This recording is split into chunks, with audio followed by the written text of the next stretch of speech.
Space launch trajectory countdown. That pad is clear. 10, 9, 8. Launch auto sequence has started. 6, 5, 4, 3, 2, 1. Go for launch.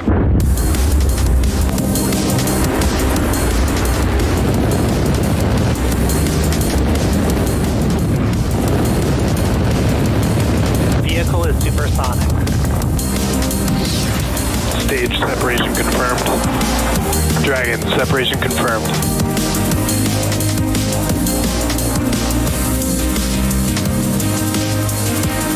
Stage 1 is transonic. Landing legs have deployed. And Falcon 9 has landed. Thanks for tuning in to the 43rd launch of Starlink. Today, we'll be sending another 53 Starlink satellites to low Earth orbit from Launch Complex 40 at Cape Canaveral Space Force Station in Florida, just under 7 minutes from now. My name is Kate Tice, and I'm a quality engineering manager here at SpaceX, and I'll be your host for today's mission. Start of engine chill. As you may know, Starlink is a constellation of satellites operating in low Earth orbit and provides high-speed, low-latency internet to places all over the globe, particularly in remote areas where connectivity is limited or completely unavailable. Starlink is now live in the Caribbean, which brings us to servicing 33 total global markets. If you're interested in seeing all the areas where Starlink service is available, check out our availability map at starlink.com/map, which you see right there. The green shows you where service is available today and where there's a wait list, and Stage the gray 1 RP1 load is complete. And the gray shows you where service is pending. Today's launch gets us one step closer to adding even more green to that map. We've got one of our shorter webcasts today with live coverage ending just after the first stage landing and second engine cutoff. But as always, we will confirm deployment of our Starlink satellites via SpaceX's social channels. Now, as most of you are aware, what makes Falcon 9 really unique is that it's currently the only orbital-class rocket capable of flying over and over again. SpaceX has reflown first stages since 2017 and fairing halves since 2019. Now, as you can see on your screen there, this rocket has soot markings on it, indicating that this booster has flown before. Today will mark its 12th flight, having previously launched GPS-33, Turksat 5A, Transporter 2, and 8 Starlink missions. We'll be attempting to recover this booster again on our drone ship, which you see there, although a little rainy.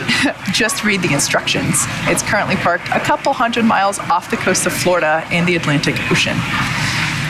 Now, the first stage's objective... Falcon 9 tanks are pressurizing for strong back retract. First stage's objective is to accelerate the vehicle through the Earth's atmosphere to space with the help of its 9 Merlin engines, and then separate from the rest of the rocket and return to Earth for landing. While the second stage returns to Earth, while the first stage returns to Earth, the second stage will continue on its journey, lighting its single... Strong back retract has started. All right, so there we heard call out that the strong back retraction has begun. If you watch closely on your screen, you should be able to see it there. So the second stage will ignite its single engine, which is optimized for the vacuum of space. The second stage is what will carry the 53 Starlink satellites to their destination in low Earth orbit. Now, speaking of our satellites, they're safely enclosed inside that large barrel structure with the pointed nose at the very top of the rocket. We refer to that as the payload fairing. The job of the fairing is to protect our cargo during ascent until the vehicle is outside the Earth's atmosphere, at which point the fairing separates to expose the satellites to the vacuum of space. Once separated, the fairing halves will fall back to Earth for recovery and future reuse. Now, that structure there that you see retracting slightly away from the vehicle, that is the strong back, which is part of the transporter erector, or TE. We use it to roll the rocket out from the hangar to the pad and raise it to its vertical launch position. The TE also routes the vehicle's fluids, powers, and telemetry umbilicals from the ground systems to the rocket and satellites until Falcon 9 goes on internal power and clears the pad. So we just saw that strong back open its clamp arms and retract. Now at T0, hydraulics will pull that strong back even further away from Falcon 9. Stage 1 LOX load is complete. As it lifts off from the pad. So there we just heard the call out that LOX load is complete on the first stage. LOX load is still undergoing for the second stage. Now, as many of you know, SpaceX and NASA have worked together for many years to put both cargo and people into space. And this week, NASA announced another opportunity for our teams to work together. SpaceX was selected by NASA for the Communications Services Project to demonstrate high-throughput, low-latency data relay services for NASA programs. We'll leverage our technology, such as space lasers, to provide NASA with big improvements in connectivity and throughput for space-based assets. This could in turn help NASA transition from their current in-space communication system, known as TDRS, to a more commercial option, so stay tuned for more on that. So we're just about 2 minutes left to go until liftoff, and Falcon 9 is moving into the final stages of the countdown.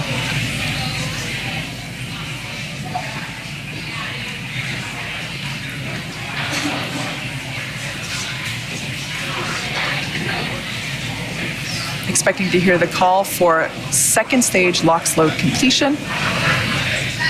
At this point, Falcon 9 is fully loaded with its fuel, which is RP1, or Rocket Propellant 1.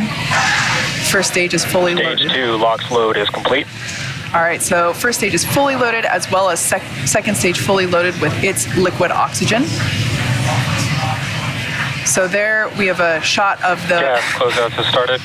So there we can see a shot, beautiful view of pad 40. And we can see that that white cloud is forming around the vehicle. That's totally normal. Now that LOX load has completed, the excess liquid oxygen is now venting from the lines that we use to complete that propellant loading. Next milestone is we'll hear that the vehicle is in startup.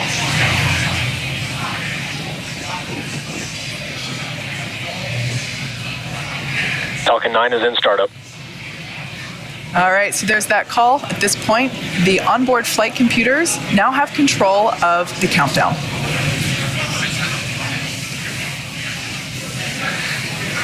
Falcon 9, Starlink, LD is go for launch.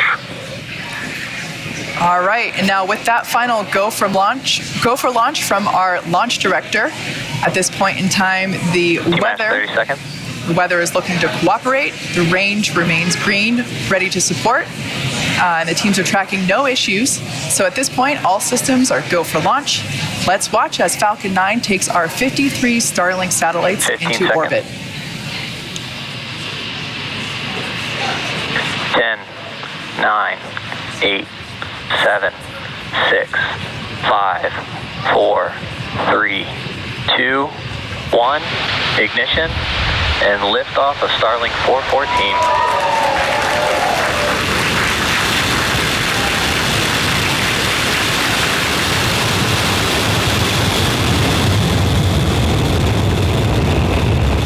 Vehicle's pitching downrange. MWD chamber pressure is nominal.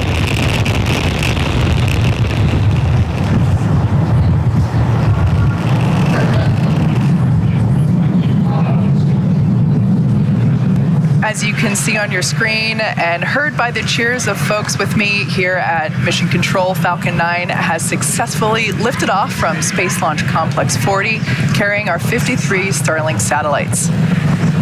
Although at liftoff, gravity is pulling straight down on the rocket.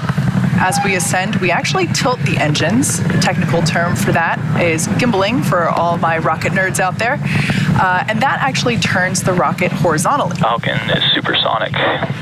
So we're still going up, but with that gimbaling, we're now also heading horizontally away from the launch pad.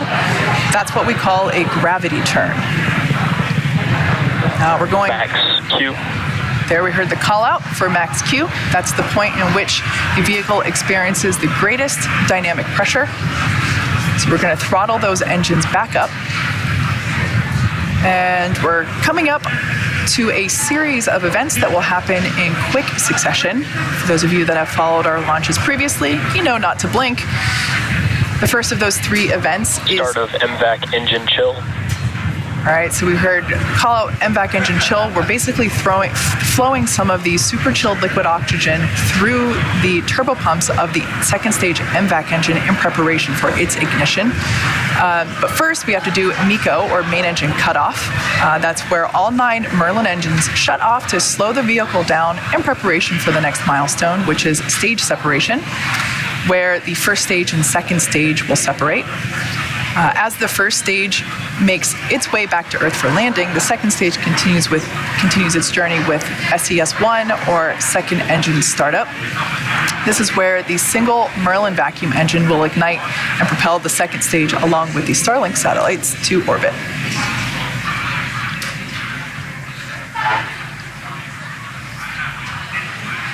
A view there inside our inner stage. Main engine cutoff. Stage separation confirmed.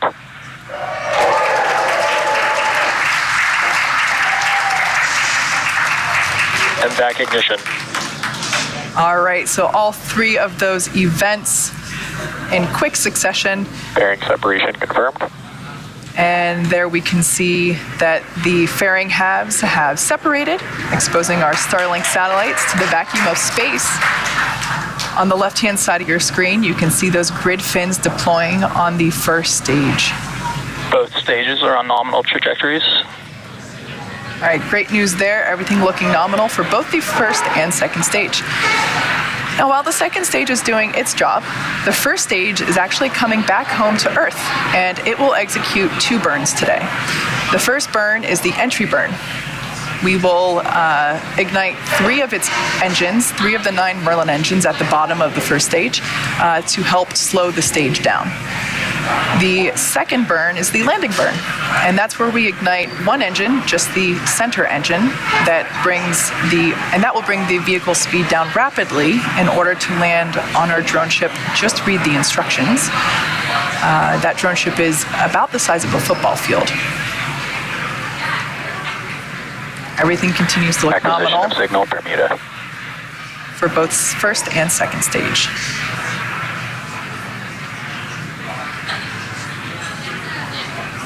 Beautiful shot of the second stage MVAC engine there on the right-hand side of your screen,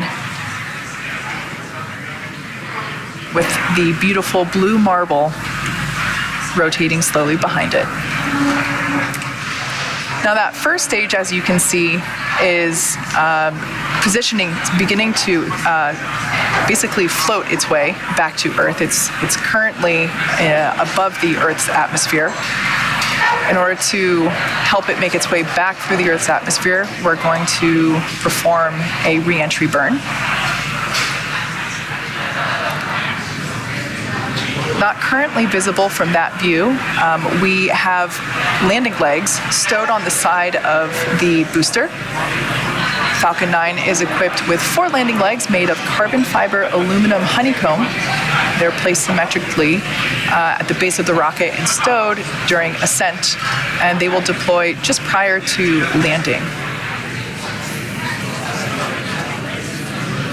As we come up to the entry burn, a reminder, this is a 3-engine burn meant to slow the first stage as it hits the thicker layers of the Earth's atmosphere.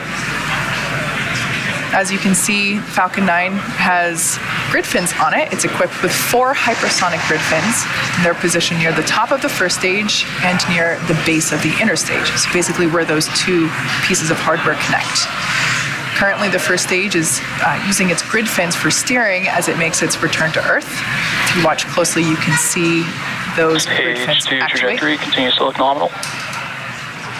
Those grid fins help orient the rocket during re-entry and guide the rocket during descent. Now there we just saw a puff of gas. That is just nitrogen gas. We use nitrogen gas bursts for attitude control on the first stage.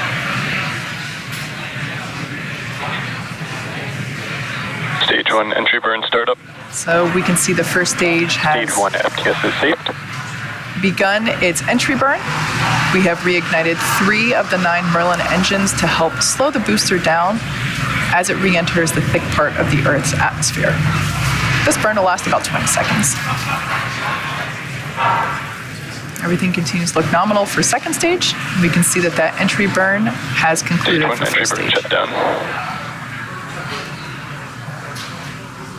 Again, that white gas that you see coming from the booster are the nitrogen gas bursts that we use for attitude control. As I previously mentioned, you were able to see the soot markings on this booster left over from its previous flights, its previous 11 flights. This is the 12th flight for this booster. Stage 1 trajectory nominal. The rocket-grade kerosene, or RP1, that we use as fuel for Falcon 9 is carbon-based. So when the fuel burns, it generates soot. Because the reentry occurs with engines first, the booster actually flies through its own plume, which deposits that soot onto the side of the rocket. So Stage 1 transonic. be sure to check out the feed from the onboard camera.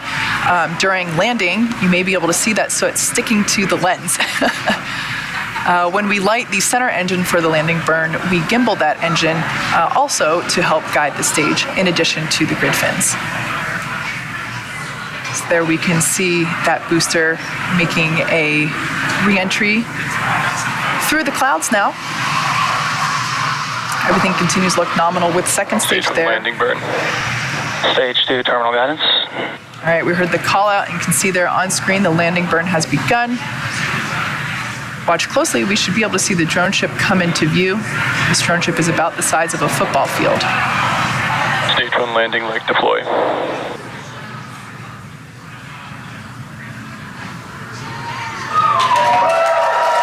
As you can see, this booster has Stage 1 touched landing down confirmed. once again.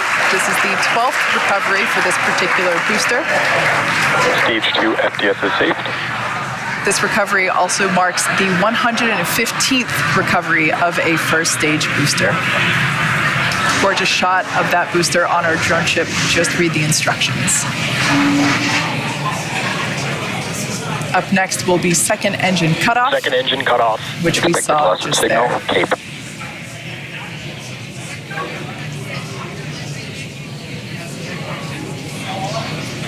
At this point in time, we are waiting to hear confirmation of good orbit for our second stage now that the second engine, that Nominal Merlin. parking orbit.